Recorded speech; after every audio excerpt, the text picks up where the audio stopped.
इतने दिनों से अटकलें लगाई जा रही थी कि क्या वर्ल्ड वार 3 तो नहीं हो जाएगा, क्योंकि यूक्रेन के बॉर्डर पर रशिया की आर्मी तैनात थी। लाखों के हिसाब से वो आर्मी वहां पर थी। तो वहीं रशिया ने यह कहा था कि उसने अपनी आर्मी को यूक्रेन बॉर्डर से वापस बुला लिया है।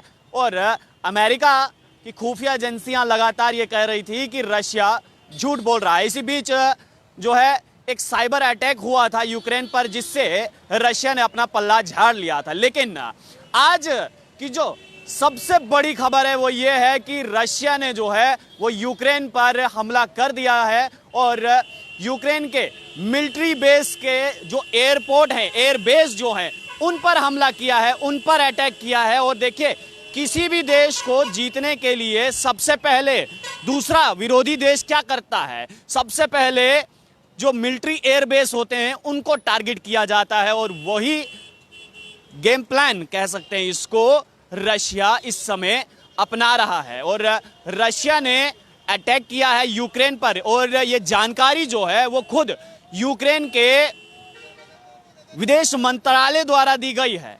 विदेश मंत्रालय द्वारा ये जानकारी दी गई है कि रशिया ने यूक्रेन पर अटैक कर दिया है। अब इससे होगा क्या, जरा इसको अच्छे से समझते हैं। अब वॉर शुरू हुई है और वॉर का असर जो है वो भारत पर भी देखने को मिलेगा। अगले महीने से पेट्रोल और डीजल की कीमतें बढ़ने वाली हैं। ऐसे में चिंता का विषय भारत के लिए यह भी है कि कहीं चीन जो है वो भारत के साथ कोई किसी प्रकार का उत्पाद ना मचा दे, या फिर हो सकता है कि चीन जो है वो ताइवान पर अटैक कर दे। क्योंकि देखिए, इस समय यूएसए का यानी कि यूनियन स्टेट ऑफ अमेरिका का तमाम फोकस, सारा का सारा फोकस जो है वो रशिया यूक्रेन वॉर पर है, चल रहा है। और इसका फायदा जो है वो चीन उठाने की कोशिश बिल्कुल करेगा। या तो वो भारत के साथ उत्पाद मचाने की कोशिश करेगा, या फिर ताइवान के साथ जो है वो उत्पाद मचाने की कोशिश कर सकता है। रशिया ने सीधा टक्कर जो है वो यूक्रेन के साथ नहीं बल्कि नेटो के साथ ली है, और ये विवाद भी नेटो से ही शुरू हुआ था। यूक्रेन हिस्सा बनना चाहता था नेटो का, और रशिया ने कहा कि यूक्रेन से कि नेटो का अगर आपको हिस्सा बनना है तो फिर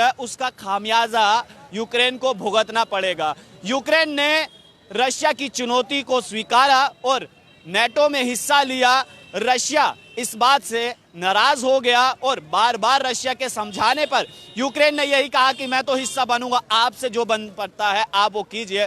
और आज सुबह ही जो है वो रशिया ने यूक्रेन पर मिसाइलों से हमला किया है। ये वर्ल्ड वार 3 के संकेत है। देख लीजिए, एक तरफ नेटो है, दूसरी तरफ जो है रशिया है, और चाइना भी जो है वो रशिया की सपोर्ट में है। चाइना फुल सपोर्ट कर रहा है रशिया की। और आज सुबह की जो बड़ी खबर है, यूक्रेन की राजधानी का जो एयर बेस है मिलिट्री का, वहां पर रशिया ने अपनी मिसाइल जो है वो दागी है। और इस समय आपको मैं बता दूं कि यूक्रेन की राजधानी में वॉर सायरिंग जो है वो बजना शुरू हो चुके हैं, यानी कि खतरे की घंटी, जंग जो है वो इस समय छिड़ चुकी है। और ये कभी मत सोचिएगा कि इससे भारत अछूता रहेगा। तमाम दुनिया के जितने भी देश हैं इस वॉर में, यानी कि रशिया यूक्रेन वॉर में जो है अब वो आ जाएंगे। और इसका असर जो है वो अब देखने को मिलेगा जब महंगाई जो है वो चरम सीमा पर पहुंचने शुरू हो जाएगी। साथ ही साथ आपको मैं ये भी बताना चाहूंगा कि पेट्रोल और डीजल की कीमतें अगले महीने से बढ़ सकती है। पर बैरल जो है वो 100 पहुंच चुका है अब।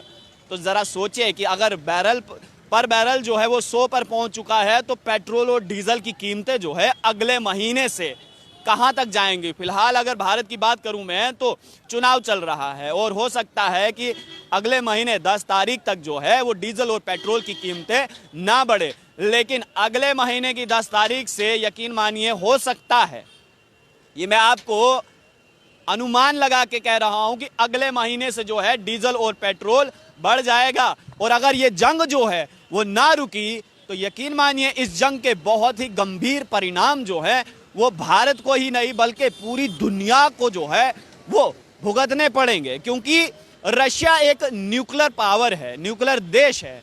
और इस समय की मैं बात करूं तो यूनाइटेड स्टेट्स ऑफ अमेरिका से भी ज्यादा की न्यूक्लियर पावर जो है वो रशिया के पास है।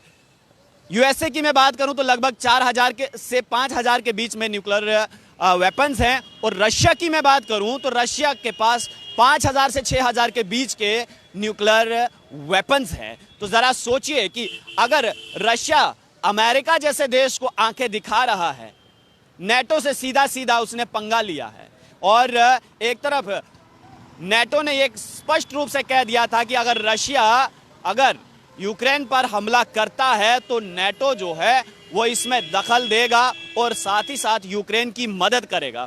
ब्रिटेन ने अपने हथियार जो हैं वो यूक्रेन भेज दिए हैं।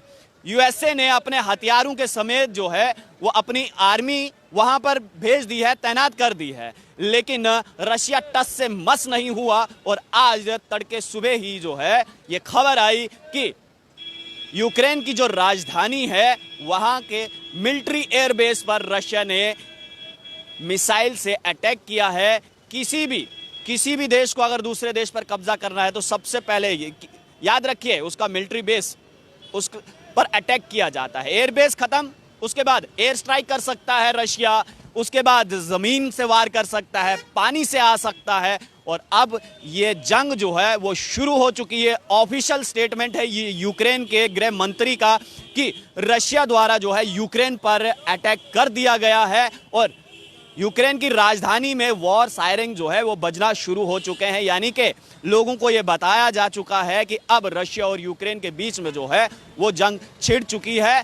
लेकिन भारत को चाइना से सतर्क रहना होगा, क्योंकि चाइना की विस्तारवादी जो नीतियां हैं वो भारत के लिए, न सिर्फ भारत के लिए बल्कि पूरी दुनिया के लिए जो है वो संकट का विषय है। इसी बीच जहां पर पूरी दुनिया का ध्यान जो है रशिया यूक्रेन वॉर पर है, चाइना जरूर चाहेगा कि भारत या फिर ताइवान के साथ कोई भी किसी भी प्रकार का जो है वो उत्पाद मचाए, और साथ ही साथ भारत अपनी तैयारी तो करके बैठा हुआ है। लेकिन देखना अब ये है कि जो रशिया यूक्रेन के बीच में ये जो जंग चल रही है, इस जंग का क्या नतीजा निकलता है। चाहे नतीजा जो भी हो, लेकिन यकीन मानिए पूरी दुनिया के लिए अच्छा नहीं होने वाला है। आप लोग देखते रहिए अर्ली पोस्ट। कैमरामैन गगन के साथ देव ठाकुर, जम्मू।